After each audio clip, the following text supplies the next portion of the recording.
Assalamualaikum warahmatullahi wabarakatuh. Hello everyone, welcome to Matsa Surba online counseling lesson with me Ibu Iis Yugi. Before start the lesson, please pray together. Bismillahirrahmanirrahim. Raditu billahi robba wa bil islami dina wa bi muhammadin nabiyya wa rasula rabbi zidni ilma warzuqni fahma amin. Alhamdulillahirabbil alamin. Kita kembali bertemu dalam pembelajaran bimbingan dan konseling. Pada tema kali ini, Ibu akan membahas mengenai bullying atau perundungan. Mari kita sama-sama menyimak materinya. Tujuan pembelajaran kali ini yang pertama adalah kalian mampu memahami wujud perilaku bullying atau perundungan. Yang kedua adalah kalian mampu memahami jenis-jenis bullying. Dan yang terakhir adalah kalian mampu terhindar dan menghindari perilaku bullying.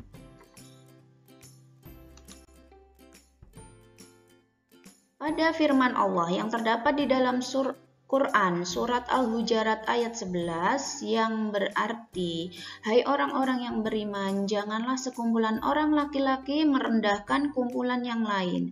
Boleh jadi yang ditertawakan itu lebih baik dari mereka. Dan jangan pula sekumpulan perempuan merendahkan kumpulan dari yang lainnya. Boleh jadi yang direndahkan itu lebih baik.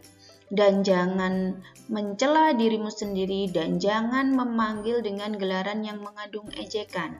Seburuk-buruk panggilan adalah panggilan yang buruk sesudah iman. Dan barang siapa yang tidak bertaubat, maka mereka itulah orang-orang yang zalim. Di dalam firman Allah ini sudah jelas bahwa Allah sangat membenci orang-orang yang mengejek, orang-orang yang merendahkan ciptaan Allah. Dengan kita mengejek orang lain, sama saja kita merendahkan ciptaan Allah. Nah, maka dari itu anak-anak, jadi mulai sekarang hindari ejekan, hindari celaan atau hal yang mampu merendahkan atau membuat orang lain sakit hati, baik secara ucapan maupun perbuatan, agar Allah tidak murka kepada kita dan kita terhindar dari perbuatan dosa. Nah, bullying sendiri memiliki makna bahwa yaitu perilaku yang kita wujudkan yang berdampak pada tidak menyenangkan baik secara verbal, fisik, ataupun di sosial, baik di dunia nyata ataupun di dunia maya. Jadi bullying sendiri yaitu bermakna ketika kita memberikan perilaku buruk kepada orang lain yang bentuknya secara verbal atau fisik ataupun secara sosial, baik di dunia nyata maupun dunia maya. Itu adalah yang disebut dengan bullying. Secara umum, bullying dibagi menjadi 4 jenis seperti yang ada di gambar di samping. Yang pertama adalah bullying secara verbal, yang kedua adalah bullying secara psikal, yang ketiga adalah bullying secara sosial, dan yang keempat adalah bullying secara cyber. Nah, masing-masing keempat macam ini nanti akan dijabarkan spesifik sesuai wujud dari perilakunya. Nah, pada tabel di bawah ini sudah terlihat bahwa wujud dari masing-masing jenis bullying dapat kita lihat sebagai berikut. Yang pertama, bentuk dari bullying fisik yaitu adalah dengan cara memukul, mendorong, menendang, kemudian melempari sesuatu kepada orang lain, itu secara fisik. Jadi bullying secara fisik adalah perilaku kita yang menyakiti orang lain, terutama yang berhubungan dengan fisik mereka. Nah, kemudian yang kedua adalah bullying nonverbal. Bullying nonverbal adalah bullying yang tidak menggunakan kata-kata atau ucapan. Contohnya dengan gestur tubuh, yaitu dengan cara melihat dengan sinis, berekspresi merendahkan, kemudian wujud dari gestur tubuh kita terhadap orang lain yang itu bermakna adalah ejekan. Jadi bullying tidak hanya berupa ucapan ataupun berupa tindakan fisik. Secara gestur, baik cara kita melihat, kemudian gestur kita menarik diri dari orang, itu juga merupakan salah satu bentuk bullying. Karena apa? Perilaku tubuh kita menunjukkan melecehkan orang lain.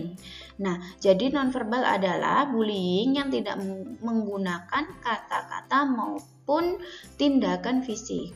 Kemudian ada juga bullying verbal. Nah, kalau bullying verbal kita mengejek orang lain, kemudian mengancam, memaki, merendahkan secara ucapan. Jadi, bullying verbal adalah kita merendahkan orang lain. Kita menyakiti hati orang lain dengan kata-kata atau ucapan.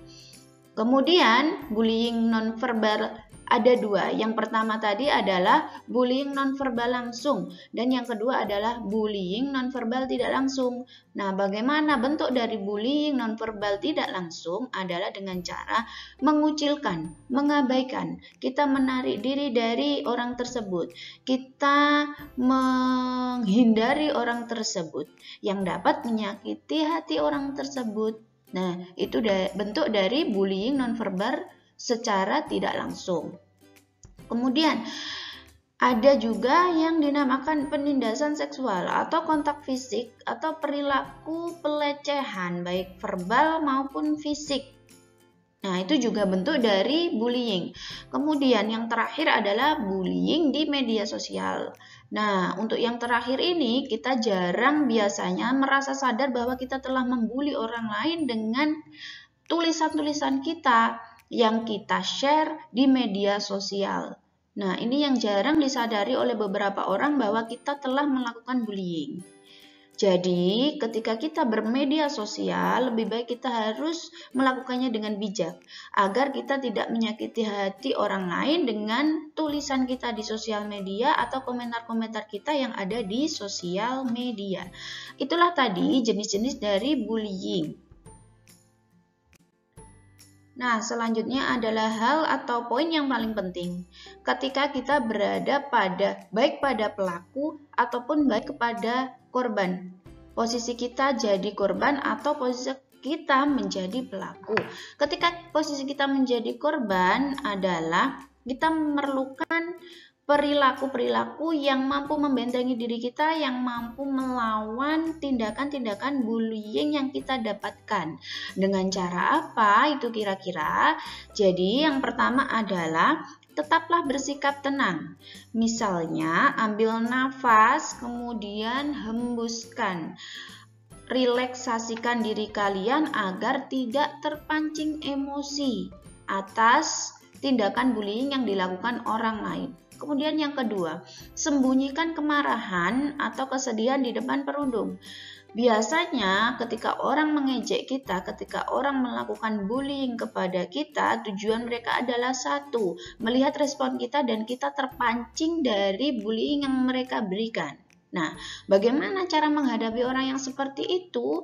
Malah sebaliknya, kita harus mampu mengendalikan emosi kita agar kita tidak terpancing dari perilaku yang mereka berikan. Jadi, hal yang kalian lakukan adalah tetap tenang dan abaikan apa yang mereka lakukan. Kemudian, berdiri tegak, angkat kepalamu, pandang pelaku dengan tegas, dan hadapi pelaku dengan tenang atau tinggalkan perundung. Jadi, jika memang kalian sedang pada posisi diejek, kemudian kalian mungkin mengalami bullying dengan didorong atau dipukul dan ditendang, lebih baik kalian juga harus ada perlawanan. Lawan mereka dengan mampu bersikap tegas di depan mereka bahwa kalian tidak layak untuk dibully atau digunjing atau dirundung. Nah, seperti itu. Kemudian, tanyakan permasalahan atau tolak permintaan pelaku dengan sopan. Dengan kita mampu memanajemen emosi kita hadapi pelaku bullying dengan sabar, mereka pasti lama-lama juga akan sungkan terhadap diri kita, juga lama-lama juga akan abai. Oh, ternyata anak ini tidak layak untuk dibully dengan perilaku-perilaku yang kita munculkan. Salah satunya itu tadi, keempat poin itu tadi. Kemudian yang selanjutnya adalah segera menyingkir bila kamu dalam bahaya. Karena bullying itu terdapat bullying fisik yang cukup bahaya bagi diri kita. Karena di dalam bullying itu terdapat pemukulan, penendangan. Ketika kamu mendapatkan hal itu, segeralah pergi, cukup dorong mereka dan segeralah pergi dari perundungan itu. Dan selamatkan diri kalian. Selanjutnya, yang keenam adalah cari bantuan untuk menghentikan perilaku perundungan yang kamu alami. Nah, ketika kamu mendapat pukulan atau ejekan yang membuat itu sakit hati, segeralah berlari dan carilah perlindungan. Kalau memang itu di sekolah, segera laporlah kepada Bapak Ibu guru. Nah, agar ada tindakan tegas bagi anak-anak yang membuli kalian. Kemudian, jika kalian mengalami bullying di dalam sosial media, kalian blok akun media sosial pembuli bila kamu mengalami pembulian di dalam media sosial. Jadi cukup blok mereka, tidak usah tanggapi komentar-komentar mereka melalui media sosial. Abaikan mereka dan hapus mereka dari media sosial kalian. Kemudian, simpan perilaku perlindungan yang kamu terima sebagai barang bukti. Nah, pada saat ini banyak undang-undang yang sudah melindungi kita terhadap tindakan-tindakan yang mana itu wujud dari tindakan bullying. Jadi kalian sudah mendapatkan perlindungan hukum ketika kalian menjadi korban bullying. Jadi untuk itu ketika mungkin kalian mendapatkan pukulan atau mendapatkan ejekan-ejekan secara sosial media, simpan itu sebagai barang bukti dan kita bisa menggunakan barang bukti itu untuk memperkarakan para pelaku pembuli tersebut. Nah, kemudian yang selanjutnya adalah ceritakan atau laporkan perilaku perundungan yang kamu terima, seperti yang saya jelaskan itu tadi. Kemudian yang terakhir adalah hindari bersikap mendendam dan membalas perilaku perundungan yang kamu terima. Biasanya ketika kita mendapat bulian, kita akan merasa sakit hati, kecewa, dendam, benci, dan ingin membalas kepada orang-orang yang melakukan bully kepada kita. Nah, sebenarnya hal itu tidak perlu kita lakukan anak-anak. Karena apa? Mereka, orang-orang sebagai pelaku pembuli, sebenarnya mereka adalah sosok orang yang memerlukan perhatian. Nah, ketika kita menanggapi perhatian mereka, mereka akan lebih senang. Jadi, lebih baik kita melakukan tindakan, hindari mereka dan tutup akses agar mereka tidak mampu membuli kita. Tapi jangan gunakan hal itu sebagai kita mendendam dan suatu saat kita akan kembali membalas mereka dengan cara membuli mereka juga. Jangan sampai seperti itu. Itu sama saja dengan kalian sama sebagai pelaku. Nah, jangan sampai kalian ada rasa untuk membalas, mendendam ketika kalian dibully. Cukup jadikan itu sebagai masukan bagi diri kalian. Mungkin kenapa saya kok sampai dibully? Mungkin aku kurang berani atau mungkin ada sikap-sikapku yang tidak mampu diterima oleh orang-orang tersebut, sebagai refleksi diri kita dan sebagai pembelajaran diri kita untuk belajar mengkonfirmasi hal-hal yang tidak benar. Nah, seperti itu. Jadi, semoga kita selalu terhindar dalam tindakan bullying, baik sebagai pelaku ataupun sebagai korban. Sebagai bahan evaluasi kalian dalam pembelajaran kali ini, pada tema kali ini, Ibu hanya memberikan satu pertanyaan. Sebutkan jenis-jenis bullying. Nah, nanti silahkan kalian jawab di Google Classroom kalian.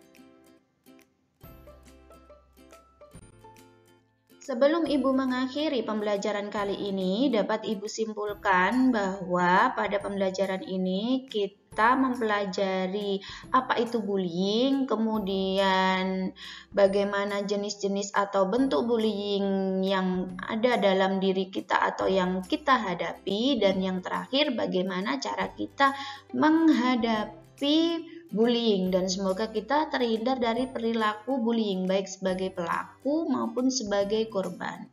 Nah, sekian pembelajaran dari Ibu. Semoga materi yang Ibu berikan kali ini mampu menjadikan ilmu yang bermanfaat bagi kalian, dan kalian mampu menjadi pribadi yang tegas yang mampu menghadapi tindakan bullying dalam bentuk apapun.